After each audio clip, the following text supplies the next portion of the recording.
Touadéra? Je ne suis pas conseiller politique du président Faustin Archange Touadéra. J'avoue que c'est une information qui m'est arrivée aussi comme ça. Avant ce déplacement, le professeur Archange Touadéra, le président du Centrafrique, a eu une activité politique assez intense. Parce que vous savez, en fait, le problème qu'il y a eu au Gabon, crise politique, il a été désigné par la CEMAC, la CEAC, pour être facilitateur du problème.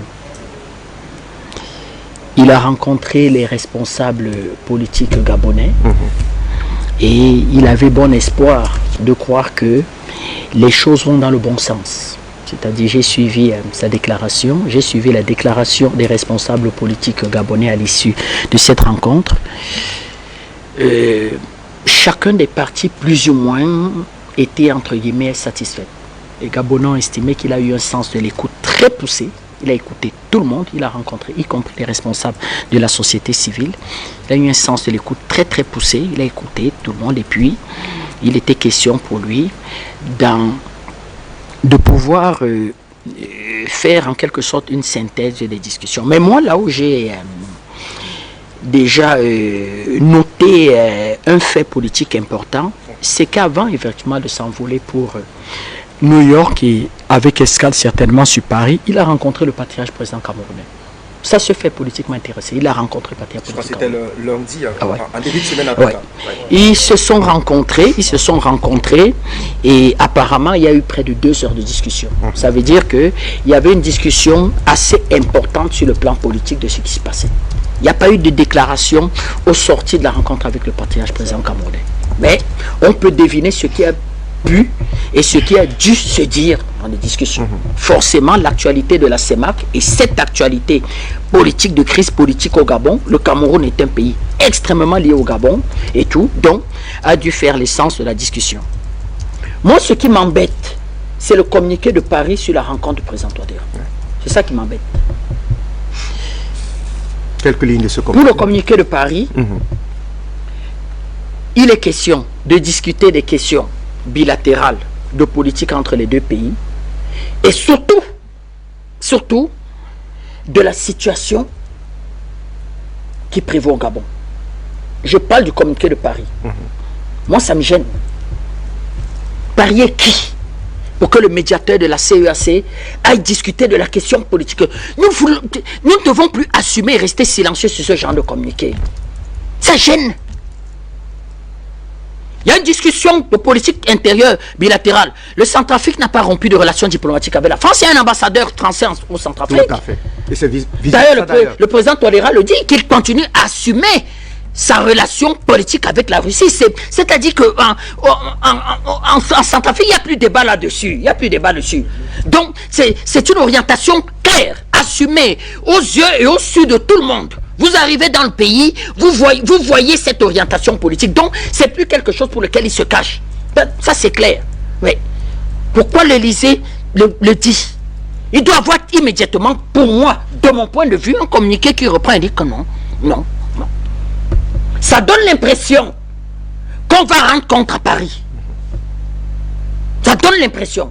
Il y a un problème au sein de la CEAC, au sein de la CEMAC. La CEMAC et la CEAC décident d'un médiateur. Le président Touadéra en ce moment, c'est le président en exercice de la CEMAC. C'est normal. La crise est d'abord au sein de la CEMAC. Le Gabon est d'abord un pays de la CEMAC avant d'être un pays de la CEAC. On y va. Le médiateur y va. Nous sommes loin des idioties du genre que, oui, allez, le rétablissement de la démocratie, intervention militaire et tout. La première puissance militaire de la CEMAC, c'est le Cameroun. Ça peut même pas exister. Nous avons un président qui est mendiant de la paix. Donc, sans être porte-parole de la diplomatie du Cameroun, je peux être sûr et certain que pour le président Biya, mettons-nous à l'écoute de ce pays et voyons comment on peut apporter de l'aide pour solutionner le problème diplomatique. Le président Touadéra, il va. Il rencontre toutes les parties. Tous les partis sont plus ou moins d'accord. Il dit, nous a beaucoup écouté. Il a plus écouté que parlé. Il a beaucoup écouté. Il va certainement revenir. Il y aura des rencontres bilatérales là-dessus. Il arrive à Yaoundé. La puissance économique, militaire de la CEMAC, c'est d'abord le Cameroun. Il discute avec le président, le président Cameroun. Mais le passage pour Paris, après ça, Vraiment. Et puis, pour avoir un autre calendrier, il y a certainement un autre calendrier. Peut-être le rendez-vous a été pris depuis. Peut-être il y a escale technique. Peut-être il fallait discuter. La France, cette fois-ci, a une intention d'investissement. Dans ce cas, c'est la France qui a tout intérêt à discuter avec la République centrafricaine. De sortir même le communiqué. Oui. De dire qu'il y a une discussion. La France a même été. Voilà le communiqué. C'est pour ça que je dis que nous devons rejeter ça. C'est pas la France qui fait le calendrier du président Touadéra. La France ne fait pas son calendrier dans les discussions. Il y a deux présidents qui veulent se rencontrer. Il y a comment je vais dire que des discussions à l'ordre du jour. Il y a même des discussions qui doivent être mises en avant. Pourquoi la France Est-ce que la Centrafrique a communiqué l'État officiellement? Est-ce qu'elle a communiqué sur cette rencontre officielle?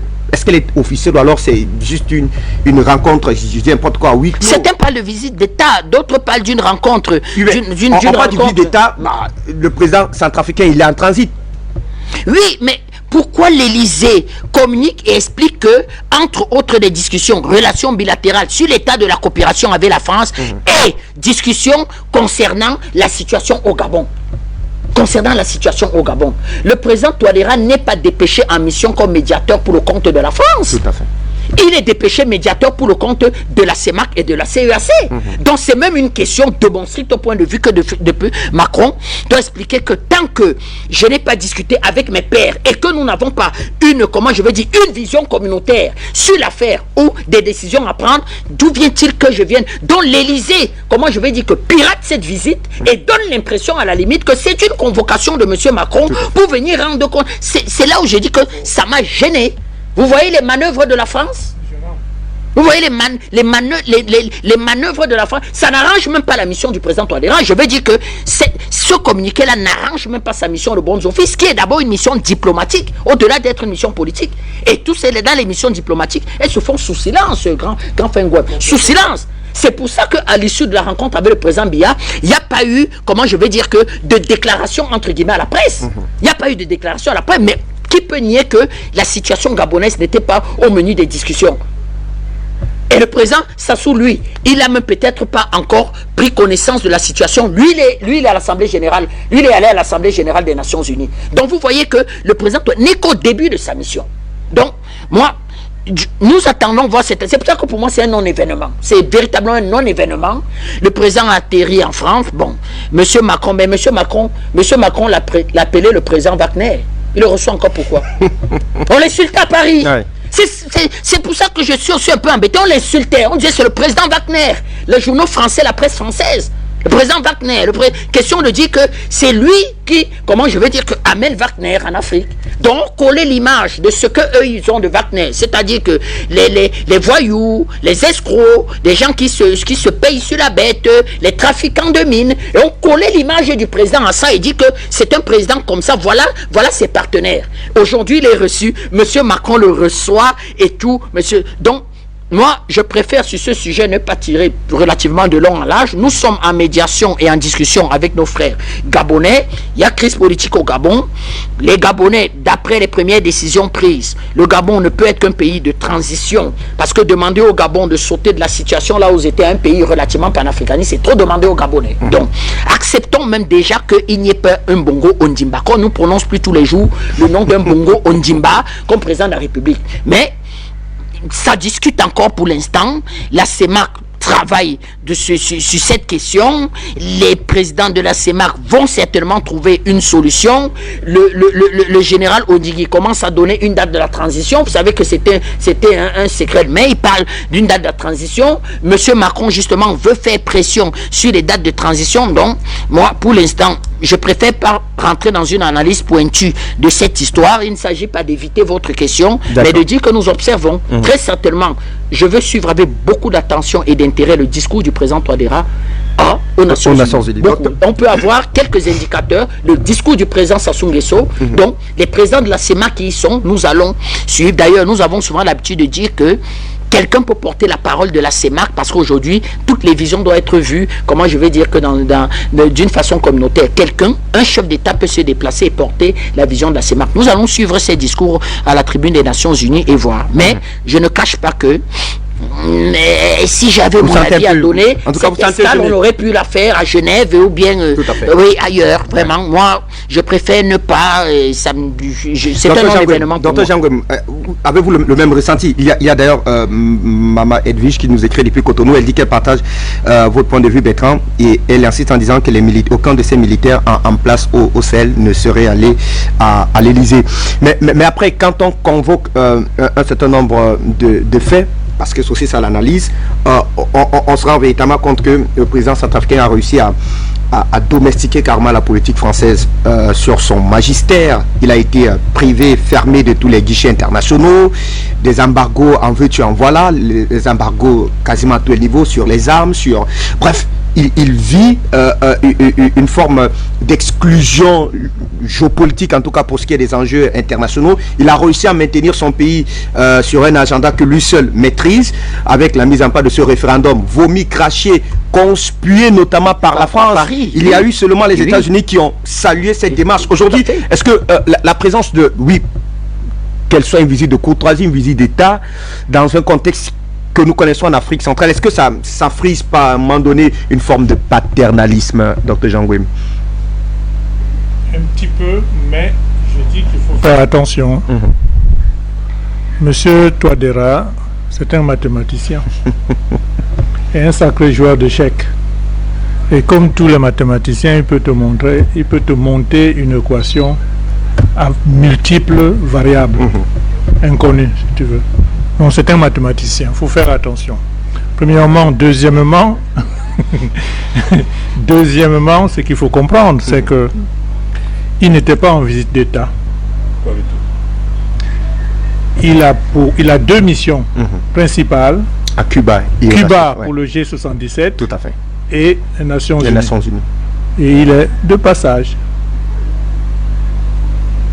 Tu veux qu'on discute? Je peux profiter de passage pour passer par là et puis je t'accorde une pause, l'escale de quelques minutes et puis on discute. Troisièmement, dans cet entretien-là, qui s'empresse à faire des déclarations? La France. C'est dans ses Il n'y avait pas eu habitudes. de communication, de déclaration de la part du gouvernement centrafricain. Non, mais qui s'empresse à dire quelque chose qu'on a discuté? C'est la France. C'est la France. C'est la France. C'est dans ses habitudes. Dans ses habitudes de vouloir faire l'intellectuel partout. Mais vous avez ignoré, on a oublié peut-être que il a voulu se faire inviter en Afrique du Sud dernièrement. Donc c'est dans ses habitudes. Mais on l'a dit niet. C'est dans ses habitudes de vouloir montrer que je fais quelque chose. C'est toujours ça qu'elle fait. C'est dans ses habitudes. Troisièmement, et regarde, alors si monsieur le président centrafricain a dit quelque chose, tout ce qu'il a pu dire c'est: je ne change pas de ligne politique. Bien sûr. Ma ligne politique aujourd'hui, Ouais. les accords de coopération que j'ai Reste et demeure. restent et demeurent. C'est à fait. avec Poutine, avec qui? Avec la Russie Tout à fait. et avec Wagner, qui aujourd'hui, comme le disait tout à l'heure Bertrand, mais ne clame plus sur le toit du monde que Wagner, en sautant comme un cabri à l'époque ici, Wagner. Mais c'est la France. Donc vous voyez très bien que moi, je pense sincèrement, ça ne m'inquiète pas, je fais confiance. Voyons tout simplement, comme l'a dit Bertrand, quelle sera sa déclaration aux Nations Unies. Là, ça va être le point fort. De mon point de vue, je pense qu'il ne fera même pas allusion à la France. Même moi. Il ne fera même pas allusion à la France. Parce que ce qui l'intéresse maintenant, c'est renforcer ses relations avec la Russie. 2, diversifier avec la Chine, avec l'Inde et avec d'autres pays comme le Brésil qui l'attendent. C'est ça qui l'intéresse aussi. Et puis il a un autre agenda derrière. Qu'est-ce qui se passe en Afrique centrale? Contrairement à ce qu'on pense, il est très préoccupé par la problématique de l'Afrique centrale. Que doit faire l'Afrique centrale? Il appelle de ses voeux l'union en Afrique centrale. Tout à fait. Il appelle de ses voeux. Tout à fait. D'ailleurs, ce n'est pas innocent qu'il veuille continuer après 2025. Parce qu'il veut ancrer dans le marbre sa ligne politique d'aujourd'hui, afin qu'il n'y ait pas de changement après. C'est ce qu'il veut. C'est pour cette raison d'ailleurs, nous souhaitons tous, moi aussi, que les gens qui sont au pouvoir au Mali, qu'ils continuent après la transition. Qu'ils continuent par tous les moyens, parce que si on se laisse aller dans ces histoires de fausses, comment ils appellent ça, démocratie, moi j'appelle ça une sorte c'est la pire des choses qui peuvent exister là-bas, où eux-mêmes, c'est la démocratie en déclin et ils veulent nous la donner. Si on se laisse aller à ça, mais ce qui a commencé au Mali va s'écrouler. Pareil au Niger, pareil au Burkina Faso. Donc M. Touadéra veut absolument ancrer sa ligne politique, sa doctrine politique, pour que ça reste et demeure après lui. Et donc il a besoin même de 1 ou 2 mandats supplémentaires. Et il fera tout. D'où ce référendum qu'il a organisé. C'est pour ça que moi je pense que à la fois il faut être prudent. Notre devoir est d'alerter et d'alerter. Ils nous ont fait savoir que la démocratie c'était pas plus de 2 mandats, en tout cas le modèle parfait, vanté. Mais même la France qui nous donne les leçons de démocratie, vous pensez que la France est un pays démocratique? Mais c'est vraiment un pays démocratique. Quand vous tabassez la démocratie, c'est une gouvernance par le peuple, pour le peuple. Quand vous mettez les gilets jaunes, vous les mettez en prison, vous les blessez, vous envoyez en face une armée, la police, vous les tabassez, et que vous profitez du Covid pour que les jeunes gilets jaunes qui meurent de faim, parce qu'ils mouraient de faim. C'est pour cela qu'ils intervenaient, ils voulaient absolument le dire. Et quand vous les tabassez, mais ça veut dire que c'est une démocratie. La démocratie doit être assise sur son peuple et pas l'inverse. Quand vous êtes au gouvernement, vous prétendez être démocratique, oui, mais vous passez par-dessus le Parlement en permanence pour faire voter telle ou telle loi. Est-ce que c'est une démocratie? Moi, je dirais que ce qui se passe au Mali ou au Niger, où les dirigeants disent clairement que toutes les décisions que nous les prenons sous la légitimité, sous le sceau, sous la démonstration publique même et la reconnaissance du peuple. C'est ça la vraie démocratie. Donc moi je pense que je n'ai pas de souci, j'attends de voir. On va les juger au jour le jour selon leurs déclarations. Vous avez vu monsieur le président centrafricain en quittant l'Elysée, il n'a fait aucune déclaration. Tout à fait. Il n'a rien dit. Mais c'est ça la sagesse même. Mais il n'a pas appris ailleurs, il a appris ici à Yaoundé. Hein. Non, mais on agit. Mais on ne parle pas de tout et de n'importe quoi. C'est ça son problème. Donc je pense que observons ce qui va arriver. On va observer sa dynamique qu'il a aux Nations Unies. On verra bien ce qu'il dit, mais de mon point de vue, il ne parlera même pas la France. La France ne l'intéresse plus. Mais néanmoins, il dit quand même dans son interview en disant il n'y a pas de problème d'avoir des relations avec le peuple français, il dit. Bien sûr. Mais c'est une phrase banale et standard. Hein? Il n'y a pas de problème d'avoir, non. Mais sauf que il veut préserver à son peuple toute son intégrité, toute sa souveraineté de choisir ses amis, de choisir ses relations.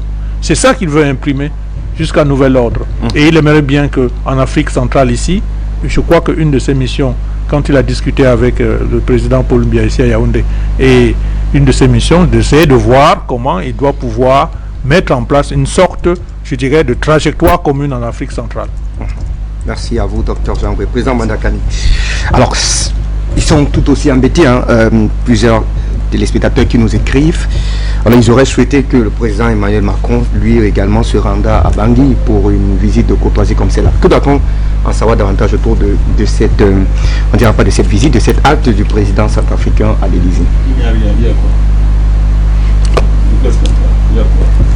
On peut pas être épidémique dans les relations internationales, on n'est pas épidémique dans les relations internationales.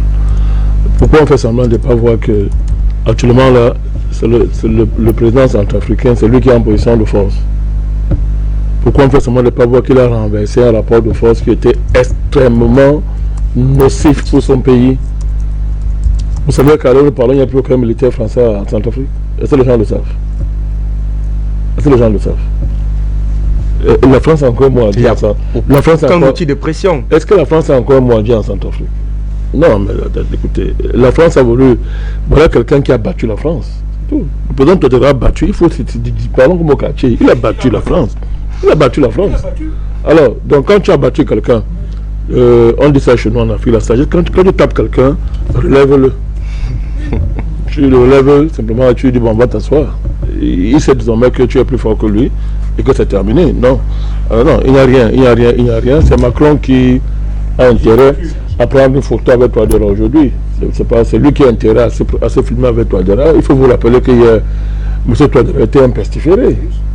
C'était un pestiféré. C'est la France qui a encadré tous les rebelles en Est. Ah non. Le vrai débat, c'est de savoir ce que vont devenir les rebelles. Qui comptait, c'est Paris. Le vrai débat, c'est de savoir ce que les Ziguélés, les Mécassois, les Doléguélés... Quand on parlait de rebelles, les gens voient très vite ceux qui sont dans la forêt. Il y a des rebelles en costume, bien assis dans les bureaux climatisés. C'est eux qui passaient le temps qui ont passé le temps.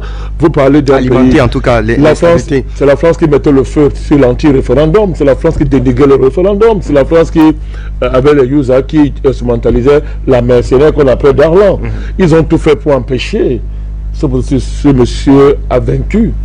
Et vous êtes en train de demander à l'un des acteurs, avec Bertrand, on était là-bas pour accompagner cette victoire. On l'a porté. Est-ce que toi, tu as là toujours dit depuis très longtemps que moi, je n'ai pas de problème avec les Français? Bien sûr. Je n'ai pas de problème avec la France. Le président Touadéra dit d'ailleurs, c'est tant que moi, quand il s'est arrivé au pouvoir, j'ai dit aux Français, réglons la question de l'insécurité. Ils n'ont rien fait. Ils n'ont rien fait parce qu'ils avaient leur agenda. Ils ont faussé la Constitution en faisant qu'il y a 4 présidents. Un président doit co-signer les décisions avec le Premier ministre, avec des ministres. Oui, ils n'ont pas rendu le diamant de Bokassa. Mais bien sûr.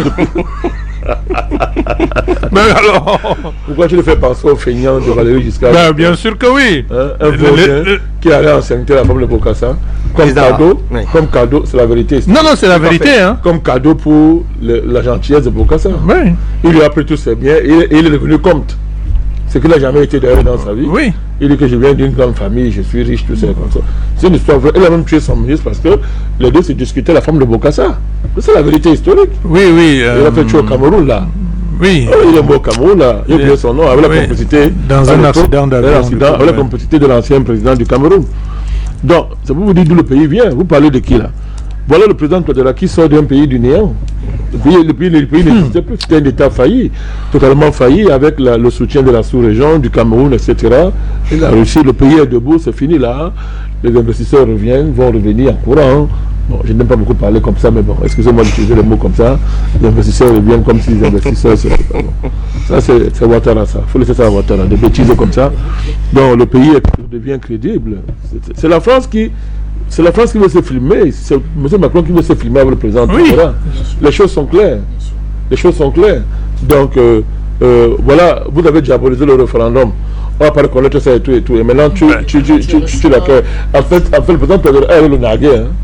En fait, il allait le narguer. Puisque son discours, il lui a rappelé ce qu'il a toujours dit. Que oui, on doit coopérer, mais il y a un cadre idéal dans lequel je voudrais coopérer avec vous, c'est le respect d'abord du peuple centrafricain sur la base de l'indépendance de ce pays. Mais la France a des revendications lunaires, ça fait pitié. Le départ des instructeurs russes, des choses comme ça. La France a quel moyen de dire que c'est la folie. Mais c'est pas tromper l'opinion, il faut mettre ça devant. Mais la France est là pour discuter et supplie que comment je peux revenir chez vous. Oui. Alors je veux vous rappeler qu'avant cette visite, vous avez oublié. M. Touadéra a reçu l'ambassadeur de France en Centrafrique. Vous avez oublié ça? Sous demande de l'ambassadeur. Il faut que je rappelle ça. C'est la France qui a demandé. Après le référendum, là, l'ambassadeur de France a été reçu par le président Touadéra. Et puis il était le ministre des Affaires étrangères, je crois, un truc comme ça. C'est le ministère des Relations extérieures. C'est la France qui c'est elle qui demande, c'est elle qui supplie, qui court derrière. Tout à fait. Derrière le communiqué, ça dit tout. Ça dit tout. Donc, il faut faire le dire clairement à ceux qui nous écoutent, à ceux qui nous suivent, pour le répondre. Attention. C'est pas parce que les Français nous appellent anti-français que nous le sommes. Il faut laisser Paris nous appeler anti-français. Mais être anti-français, ça apporte quoi? Ça sert à quoi d'abord? On est dans des combats géopolitiques. Et idéologiques. Et idéologiques. Oui. Combat politique et géopolitique. Aujourd'hui, en géopolitique, il n'y a pas d'ennemi permanent. Il faut l'appeler ça. Je sais de répondre à ceux qui te de message. Tout à fait, tout à fait. Ce sont les principes élémentaires de la géopolitique. En géopolitique, il n'y a pas d'ennemi permanent. Il faut laisser à M. Macron, vaurien de son État, qui veut masquer la faillite monumentale de la politique française en Afrique par le concept d'anti-francisme. Il faut laisser ça. Donc, vous croyez que si demain, il arrivait à ces gens-là de changer de politique, nous sommes partis prenants. On est partis prenants. Oui. La géopolitique, ce n'est pas la haine. Non, pas du tout. C'est pas la haine. C'est pas la haine. Mais la preuve, l'Allemagne et la France ont fait des guerres, non? Et combien? Alors, ils se sont échappés. Même avec l'Angleterre, ils n'ont pas fait de guerre. La guerre de 100 ans, c'était avec qui? Ce n'est pas l'Angleterre et la France? La guerre de 100 ans. Bon, aujourd'hui, ils sont un petit peu alliés. Alors, donc, on n'est pas à ce niveau-là. Ce n'est pas une affaire d'émotion, ce n'est pas une affaire de sentiment. Ils sont alliés aujourd'hui, mais même si les Anglais ont dit vous nous emmerdez, les Français, on quitte l'Europe. Oui, ça peut, mais ils restent alliés dans leur crime à l'étranger. Donc, vraiment, la France battue supplie le président Touadéra que fais-moi l'honneur. Exactement. Fais-moi l'honneur d'une photo. Monsieur Touadéra dit ok, je peux te concéder une photo parce que je ne suis pas. Ça n'a jamais été un problème personnel. Je suis de passage. Ben écoute, la photo là, c'est toi qui tu t'occupes de t'assurer que c'est bien filmé, tout est bien, et puis tu m'envoies une copie. C'est ça le communiqué. Oui. Tu m'envoies une copie. C'est ça qu'il s'agit là, dans la relation. Deuxièmement, de manière intellectuelle simplement, le président Touadéra a toujours dit je suis pour un monde multipolaire. Je suis pour un monde multipolaire. Qu'est-ce qu'un monde multipolaire? On discute avec tous les pôles. C'est un monde multipolaire. Tous les pôles discutent. Et c'est la question. Regardez quelque chose de particulier. Contrairement aux Yankees et aux Romains, l'impérialisme romain, les Romains là, vous savez que toutes les nations modernes européennes sont le fruit de la dislocation de l'Empire romain à une certaine époque. On le sait. D'où l'héritage latin qui caractérise la plupart de ces pays européens-là. C'est pas? Donc, quand un pays africain veut discuter avec la Russie, les sauvages américains, l'État américain, petit sauvage, menacent, grondent, présentent les sanctions. Vous discutez avec la Russie, la France vous traite même pestiféré. Vous êtes c'est-à-dire c'est le crime des crimes, de moi, en apparence. Mais est-ce que vous avez déjà entendu la Russie dire à un pays, y compris son partenaire stratégique, de ne pas discuter avec la France? Vous avez entendu ça? Même pas une fois. Non, parce qu'il nous faut déconstruire, chaque fois qu'on a l'occasion, le discours de fainéantise qui sert d'argument à la diplomatie française. Diplomatie de la honte, de la décadence et de l'échec, qui ramasse n'importe quoi pour mettre en avant comme argument, pour faire semblant d'avoir une politique, là où il n'y a rien. Vous ramassez un jeune homme, vous mettez président. C'est-à-dire qu'il ne sait même pas ce qu'on appelle avoir une famille pour apprendre ce qu'on appelle la responsabilité élémentaire. Vous en faites un président. Il est d'une immaturité à faire rire, à pleurer, à faire pleurer, je ne sais pas, un chat. Tellement il est immature, vous êtes surpris de voir ce genre de choses. Et ce monsieur-là, l'homme des ministres, qui ne savent même pas de quoi est-ce qu'ils parlent. Et qui veulent expliquer à leur peuple et au monde entier que non, ce qui se passe en Afrique, c'est un sentiment anti-français. Parce que vous vous rendez compte? Sentiment anti-français. Ils ont dit que vous avez un nouveau maître. Ben, ok, d'accord. Si un nouveau maître, c'est que l'ancien maître a échoué. Quand vous êtes un bon maître, on vous cherche. Voilà un enseignant de haut niveau qui gère un projet. Ben, il a de bons résultats, les parents courent après son école. Tout à fait. C'est le principe, Un bon médecin, les gens, on court après toi. Absolument. Si tu es un ancien maître quelque part, et qu'il y a un nouveau maître, ça veut dire que toi, l'ancien, tu as échoué, tu es un vaurien. D'autant plus que tu as duré là-bas comme maître pendant plus de 100, 200 ans même. Et si de surcroît je te coupe pas la parole, Bien mon sûr, cher, René. j'organise un coup de force. C'est que toi qui étais l'avant, tu as échoué. Mais c'est tout. C'est pour ça que le coup de force me donne le droit de Mais te c'est dire tout. dehors. C'est tout, le Alors, coup de force, c'est pas autre chose. Hein. Voilà, donc, maintenant, les gens croient que il suffit de bavarder, de faire bavarder les médias animés par les journalistes qui n'ont pas de culture, qui se mentent à eux-mêmes, qui sont des petits mercenaires. Il suffit de s'agiter et de balancer matin, midi, soir que non, les gens quittent un nouveau maître, un ancien maître, un nouveau maître. C'est discours d'ancien même. Et de que non, il veut faire l'histoire. Là où il y a un désir de nouveau maître. Écoutez, maître, et tu n'as pas vu ce cas, je dis. Il croit qu'il réfléchit, il croit qu'il est un penseur. Il croit qu'il dit quelque chose d'extraordinaire. Alors qu'il est en train de montrer au monde entier que mais vraiment, il est un vaurien sur le plan intellectuel. Il est un parfait vaurien. Comment vous voulez faire croire au monde entier que là où vous avez été depuis 600 ans, sans concurrent, un matin débouche un nouveau maître. Mais qu'avez-vous fait de 6 siècles de présence ininterrompue sur un continent? Pour la colonisation, c'est plus de 100 ans. 100 ans en RCA. Quel est le bilan? C'est beaucoup venir supplier d'avoir une photo avec le président Touadéra. En Algérie, 150 ans. En Algérie, 150 ans. Pour pleurnicher tous les jours. Pleurnicher tous les jours. Pardon, Algérien, pardon. Dire que vous cultivez rente mémoire. Bavarder le jour, il allait supplier la nuit l'Algérie. C'est pour ça que la France, sur la question du Front Polisario, est à mort, est à tonne. Complètement. Elle ne peut pas parler. Et le roi marocain dit que mais c'est la position il faut choisir. Bon, moi je refuse votre aide, je prends l'aide de l'Algérie. Tout à fait. Absolument. Ah, c'est ça passé. Oui. Vous là, vous, Paris, je prends l'aide de l'Algérie. Et je prends l'aide du Portugal et de l'Espagne. Terminé. Terminé. Dire que toi là, je te connais. C'est-à-dire que tu ne peux pas prendre position sur la question du Front Polisario. C'est clair par rapport à ça parce que la France ne peut pas prendre. Elle peut pas prendre position. C'est une diplomatie de feignants, de bavards, de vantards dans le petit raciste. Qui n'ont pas compris que la colonisation ne peut pas être une rente éternelle. Ça n'existe pas. Ça n'existe pas. Donc, vraiment, s'ils ont une cervelle, oui, un peu de cervelle, taisez-vous, fermez votre bec à la compter de bêtises sur le lâcher d'un nouveau maître.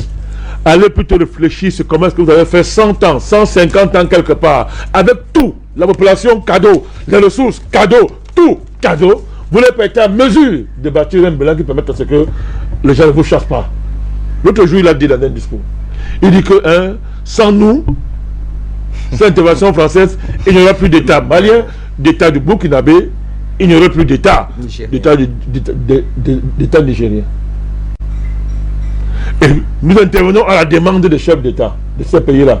Mais Bazoum a demandé d'intervenir. Pourquoi tu n'as pas intervenu? Pourtant, c'était ton meilleur allié. Mais il faut que les Africains comprennent qu'il y a des gens qui n'ont pas de cerveau. Ils n'ont pas le cerveau d'un moineau. Et que nous, on a sauvé le Mali. Et j'ai demandé ici une fois, c'était avec toi, je veux quoi, comment tu peux sauver quelqu'un?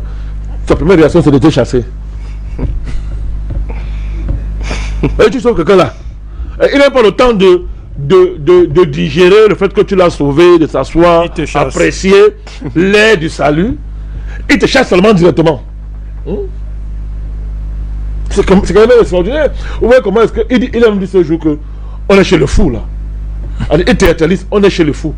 Il aime les pareilles phrases pour donner l'impression qu'il est intelligent, qu'il réfléchit. Alors que c'est la calamité totale. Il dit que voilà ce à quoi il réduit une diplomatie. D'une puissance qui est, parlons comme ça, centenaire, mon cher Bertrand. 100 ans de diplomatie. Voilà ce à quoi il réduit une diplomatie. On est chez le fou. Alors tu te mets à mon deux visions, tu dis, mais sans nous, il n'y aurait plus d'État. Il n'y aurait plus d'État malien, nigérien. Mais il te demande de partir, tu restes. Eh oui. On ne dit pas. Tu restes. Tu pleures comme une femme qu'on est en train de chasser d'un ménage. Pas. Tu pleures devant le monde entier. Et tu n'arrives pas à expliquer pourquoi. Les mêmes pays, si on prend le cas du Mali, son prédécesseur, je répète, son prédécesseur, un autre nulard, M. Hollande, petit nulard, qui parle de l'Afrique comme si il pouvait même s'asseoir avec un Africain. M. Hollande qui a fait de lui ministre et qui l'a préparé sur injonction de financiers à être président, M. Hollande a été accueilli en triomphe par les Maliens. Vous savez, les images sont encore disponibles jusque. On lui a donné un trône à Tombouctou. Ouais. Un trône. Ben, comment Carlos comment est-ce que participe au débat, nous dit d'ailleurs que les mamans ont dû donner le prénom Hollande à leurs enfants à cette époque-là. Oui. Comment une diplomatie qui a tout reçu. Donc, comment vous expliquer que en moins de 10, c'est-à-dire que Macron, c'est la continuité de Hollande dans une certaine mesure. Bien sûr. Mais comment on peut expliquer que les Maliens ont accueilli Hollande en triomphe? Il n'y a pas très longtemps. Et toi, Macron, tu viens, on te dit de partir. Et tu vas expliquer ça aux Français, au monde entier, que non, ils nous haïssent. C'est la bêtise, non pas le niveau. C'est une bande de feignants. C'est à la France de comprendre, les Français, je le dis, doivent se regarder au mur. Parce qu'il a encore temps. Il a encore un peu de temps. Il reste très peu de temps. Ils n'ont plus le temps. Il reste très peu de temps aux Français. Ça va être grave. S'ils ne s'arrêtent pas, ce peuple-là, qui a coupé la tête du roi, qui dit quel est le pays des Lumières, de s'arrêter pour se demander comment ça se passe qu'on est pour président. Des gens comme Macron, des gens comme Sarkozy, et que la diplomatie française, quoi qu'on dise, Bertrand, vous avez étudié là-bas, cher aîné, tu connais la France là, quoi qu'on dise, mais ces gens à un moment donné avaient des diplomates d'une certaine envergure quand même. Ce pays avait quand même des diplomaties d'une certaine envergure. Il s'est passé quoi? Au lieu de se vanter et de ramasser les gens comme Zemmour qui effraient les gens, même leur tête même effraie les gens, il faut que le pays là se ressaisisse et tellement que mais on va où là? On va où? Merci. On va où? Merci à vous, combattants des libertés fondamentales. Oui, les vraies libertés. Merci à vous d'être là. Le Papa Basiliken a dû s'excuser parce qu'il avait plusieurs